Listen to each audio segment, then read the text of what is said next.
Cada vez que un avión despega, millones de personas confían su vida a una red de normativas que es, bueno, prácticamente invisible. Pero está ahí, es un reglamento increíblemente denso que nos mantiene a todos seguros en el cielo.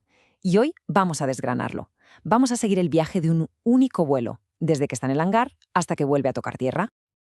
Entonces, ¿qué es exactamente esta red? Uno podría pensar que es solo burocracia, papeleo, pero nada más lejos de la realidad. Es un mecanismo de protección súper complejo que se ha ido perfeccionando durante décadas, y es la razón por la que volar es, estadísticamente, el medio de transporte más seguro del mundo.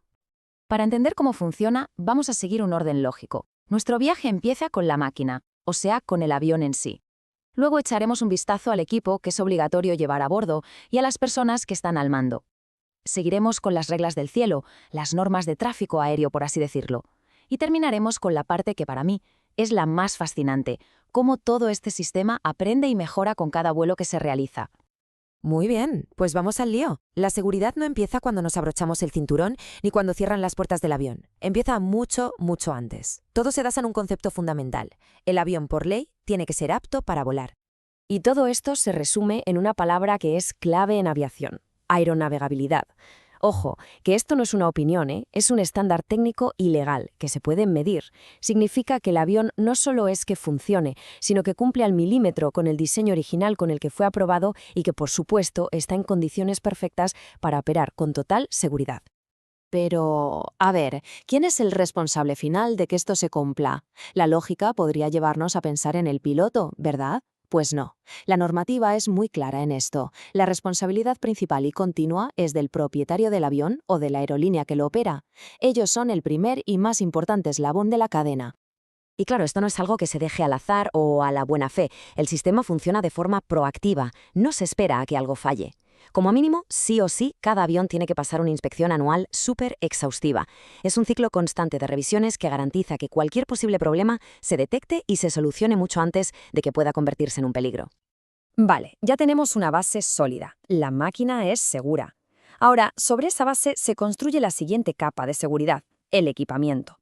Una vez que el avión es fiable, hay que prepararlo para cualquier posible imprevisto.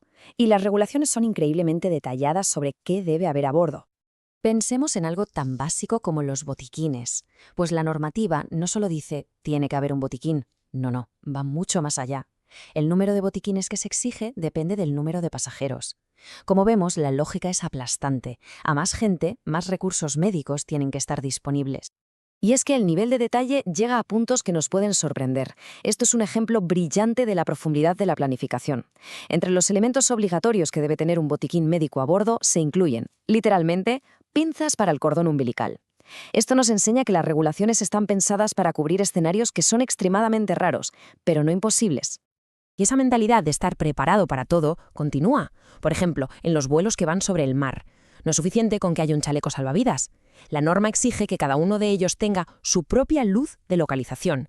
Porque claro, el objetivo no es solo flotar en caso de un amerizaje, sino que te puedan encontrar, sobre todo si es de noche. Y si hablamos de los equipos de rescate más críticos, como el transmisor localizador de emergencia, el ELT, las reglas son todavía más estrictas. Fijaos en el mantenimiento de la batería. Hay que cambiarla después de solo 1 hora de uso acumulado, o cuando llegue a la mitad de su vida útil, lo que pase primero. Es un nivel de rigor que busca garantizar al 100% que esta última línea de defensa va a funcionar cuando más se necesite. Bien, tenemos un avión seguro y perfectamente equipado, pero nos falta la pieza clave, las personas que lo van a operar. Así que el siguiente pilar de la seguridad es, precisamente, el factor humano, que tiene unos roles y unas responsabilidades definidos por la regulación de una forma clarísima. Aquí el punto crucial es entender que hay como dos capas de responsabilidad que se solapan y se complementan. Por un lado, el propietario o la aerolínea se aseguran de que el avión esté siempre en perfectas condiciones para volar. Pero por otro lado, es el piloto al mando, quien tiene la autoridad final y la responsabilidad última sobre la seguridad de ese vuelo en concreto, desde que arranca hasta que para los motores. Y, por supuesto, para asegurar que todo esto está en orden, no vale con la palabra. Cada vuelo tiene que llevar a bordo una serie de documentos esenciales. Es como si fuera el DNI del avión y los papeles de toda la tripulación. Todo tiene que estar documentado para demostrar que tanto la máquina como las personas a bordo tienen la autorización legal para estar ahí arriba. Perfecto. Ya tenemos el avión en movimiento. Una vez que está en el aire, la seguridad pasa a depender de un conjunto de procedimientos y reglas que son básicamente el código de circulación del cielo. Esta es la pregunta del millón, ¿no? La que a mucha gente le preocupa. ¿Qué pasa si algo deja de funcionar a 10.000 metros de altura? Pues, como no podía ser de otra manera, la normativa tiene protocolos muy claros para gestionar estas situaciones, poniendo siempre la seguridad por delante de todo lo demás. Por ejemplo, si un equipo que no es esencial para la seguridad del vuelo se estropea, el procedimiento es súper simple y directo. Se desactiva y se le pone una etiqueta bien visible que dice inoperativo. Esto permite que el vuelo continúe de forma segura hasta un aeropuerto donde se pueda reparar, y así se evitan desvíos innecesarios sin comprometer ni un ápice la seguridad. Las reglas del cielo también establecen parámetros súper concretos, por ejemplo, las altitudes mínimas. En condiciones de vuelo visual, un avión debe volar como mínimo a 1000 pies, unos 300 metros, por encima del obstáculo más alto que haya en su ruta. Es una regla muy sencilla, pero que crea un colchón de seguridad vertical vital.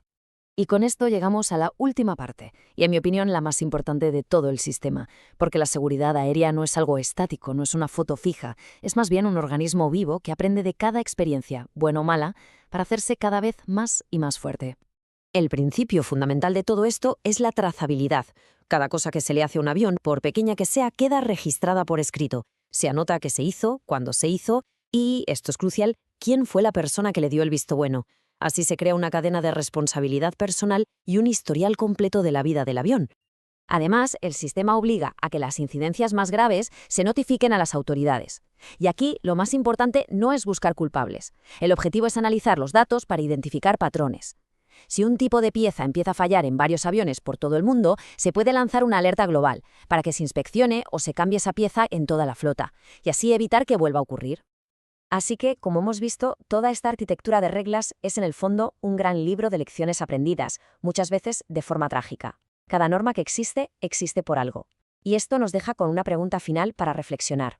Ahora que la tecnología avanza a toda velocidad, con drones, combustibles sostenibles y una automatización cada vez mayor, ¿qué nuevas lecciones darán forma a la seguridad aérea del futuro?